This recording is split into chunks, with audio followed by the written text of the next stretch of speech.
Bullet boxes is new to version 1.08 of Kinetic Text Animator, and we're looking at version 1.08 here. So this is the first iteration of it. We may be making modifications and adjustments to this animation over time. So what we have here is we have a similar kind of animation to many of the others. You have the show grid feature.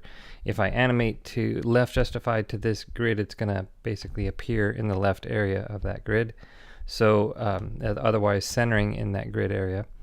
We have a maximum of one font, and note that different fonts may result in different kind of spacing in the boxes. This is really dependent on, since it's automatic, it's going to depend on the features of that particular font, the leading and so forth, for it to draw that box automatically. So there may be more space above or below depending on the font. We do have the left to right, and you can enter in, basically every time you hit an enter key, it's going to create a new line.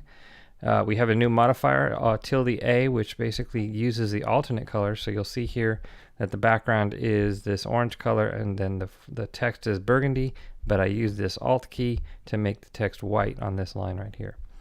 We have box spacing, so this is not an extreme amount. If you go all the way to the left here, there'll be touching. And if you go all the way to the right here, there'll be kind of, not a ton of space. Let's go ahead and see that.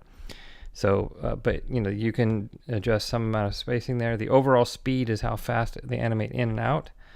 Text animation offset is basically a time before it starts to animate in the screen. The text before exit sequence is really how long it's going to stay, on the screen and visible to be read before it does the exit animation. You have two different types of exit animation, and you can specify time before the fade out and the fade out speed. So that pretty much covers all of the bullet boxes animation. I do want to recommend that you can combine it kind of with the crazy boxes to get a more kind of elaborate and interesting effect. So give that a try so that you can really kind of make it your own.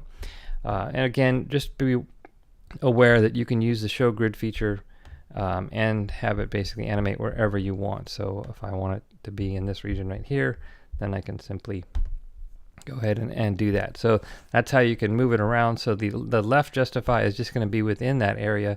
If you have the entire stage selected, of course, which is on by the default before you ever turn on a grid, then of course it's going to appear in the whole. So if I left justify, it's going to appear off of the left hand side of the screen. Let's get that, and so forth. So that's it for the bullet boxes. Do note that we will get this information, this animation will show up, that I'm doing right now will show up here in the next one, and we'll have some text information on this animation as soon as we can get it.